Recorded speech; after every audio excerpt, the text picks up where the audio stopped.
Bonjour et bienvenue dans la série des déballages. Ça va être le déballage d'un chargeur intelligent pour les batteries de voiture. Ça va être le deuxième essai. Le premier, hier, n'a pas été terrible. Quand j'ai revisionné la vidéo, j'avais tout filmé à l'envers. Fait que bravo Richard. Fait qu'aujourd'hui, je recommence. Donc, c'est le déballage. J'ai reçu ça. J'ai eu des problèmes avec les batteries de l'auto de mon épouse et mon auto. Ils ne gardaient pas leur charge. J'ai un vieux chargeur ici qui a plus de 45 ans, donc ancienne technologie. Il charge, mais il charge. Puis il charge. Si tu ne le branches pas, il va faire exploser la batterie. Fait que, anciennement, c'était comme ça. Fait que là, on va se mettre à la page en 2020. Donc, après plusieurs recherches, écouter des vidéos, écouter des commentaires. Quoique des vidéos, il n'y en a pas énormément sur le sujet, en tout cas pas pour ce qui est disponible ici. Il y a des sortes il y a des sortes de chargeurs en Europe, en tout cas qu'on n'a pas ici. Là. Bref, j'ai fait mon choix là-dessus. Et puis, il n'y a aucune vidéo en français. Donc, techniquement, ça devrait être le premier. On va essayer de faire ça comme il faut. Donc, on va procéder au déballage. C'est un Stanley. C'est un BS 25 BS BC, en tout cas quelque chose dans le même. J'ai dit, attends une minute, ça c'était écrit quelque part.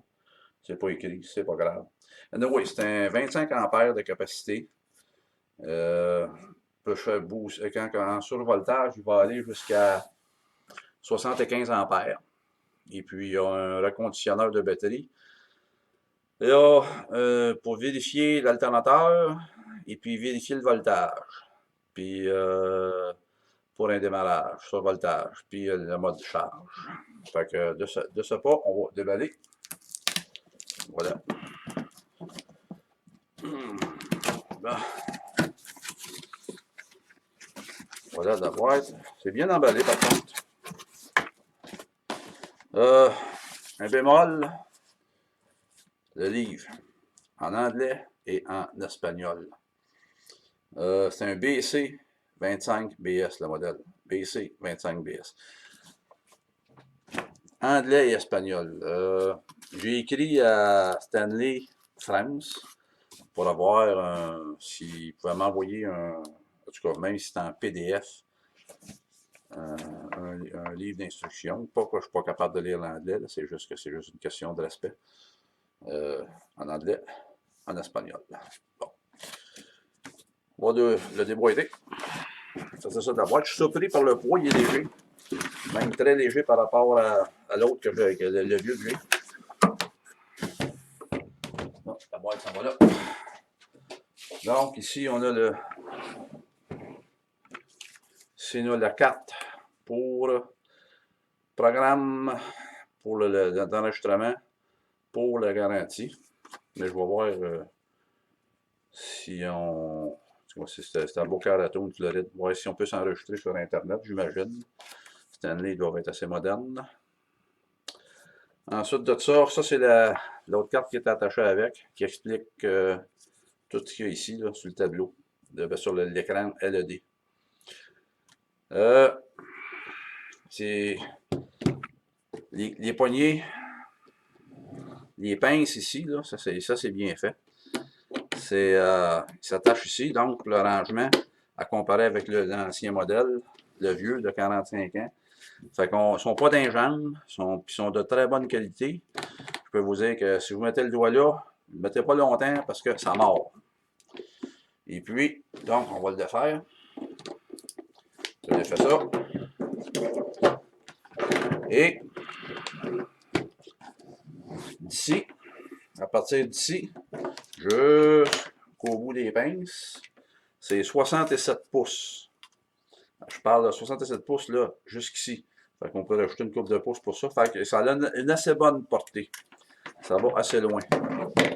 Ensuite de ça, qu'est-ce qu'on a? Un petit boîtier en arrière, ben boîtier. C'est une cavité en fait pour le cordon d'alimentation. Protecteur pour les fiches. Je mets ça ici. Et on sort le fil. Comme il y en a là. OK. De là à là, 72 pouces, 6 pieds. Donc, là aussi, on a de la latitude. On n'est pas pris, mettons, à travailler de court. Fait qu'on on a une bonne latitude. En dessous, ici, dépendamment, là, vous avez l'option tirer les petites pattes, si vous voulez avoir ça en angle, ou tirer les petites pattes, puis là, il est à plat. C'est une question de goût, mais c'est là. Donc, et voilà. Donc, il y a des vidéos que j'ai faites après qui sont pour la continuité de ça, où c'est qu'on voit Donc, si on résume, ici on a ça c'est pour quand on le met en mode charge. Parce que si on veut dire on veut faire un survoltage, on pèse là-dessus. Il demande un délai de 90 secondes. Il va craquer ça à 70, 75 ampères supposé. Ça, je ne l'ai pas essayé, mais ça sera essayé plus tard. Pour vérifier l'alternateur, on appuie là-dessus. Le processus pour le reconditionnement de la batterie, on pèse là-dessus, puis ça se trouve à envoyer des impulsions électriques et ça enlève les sulfates, là, je ne me rappelle pas le nom précis, là. Ça fait tomber ça dans la batterie, parce que c'est tout un processus. Donc ça va bien. C'est supposé, en tout cas, ça va être essayé. J'ai 2 batteries avec lesquelles je vais pouvoir m'amuser. Et puis, c'est quoi le voltage de la batterie? On appuie là-dessus, puis il va nous donner le voltage de la batterie. C'est ça. Fait que je trouve, en tout cas, que c'est à date, c'est un outil, c'est un chargeur qui est relativement compact, qui est quand même léger, mais bien fait. En tout cas, il est solide. Il y a une bonne protectrice, une chose protecteur autour. Et puis, c'est ça. Fait que la suite, là, dans les autres vidéos, il va y avoir une revue qui va être faite, une révision. En fait, c'est déjà fait. La révision est faite, et puis, avec mes commentaires qui s'en suivront. Et puis, il va y avoir d'autres essais qui vont être faits, parce que les 2 batteries qui sont chargées. Et puis, je ne connais pas le temps qu'ils vont tenir leur charge. Donc, il était chargé les 2 ce matin. On va attendre quelques jours, voir s'ils tiennent leur charge ou pas. Puis après ça, on va faire les essais pour le reconditionnement de la batterie. Et ça va être une histoire à suivre. Évidemment, comme toujours, si vous avez aimé cette vidéo, je vous encourage fortement à venir cliquer, puis vous abonner, cliquez sur vous aimez, et n'oubliez pas de cliquer aussi sur la petite clochette qui va apparaître.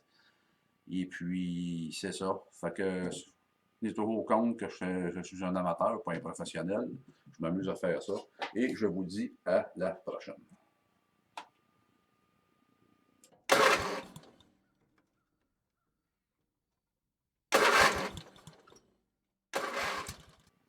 Et j'avais oublié de mentionner, ce qui est surprenant, le chargeur, quand on l'a en arrière, m'attendait à voir apparaître, c'était fabriqué en Chine. Ben non, il est fabriqué au Vietnam. La Chine serait-elle en perte de vitesse? Je ne sais pas. Mais c'est ce que je voulais ajouter. J'avais oublié de le rajouter. Donc, c'est ça. Fait au Vietnam, ça fait changement de la Chine.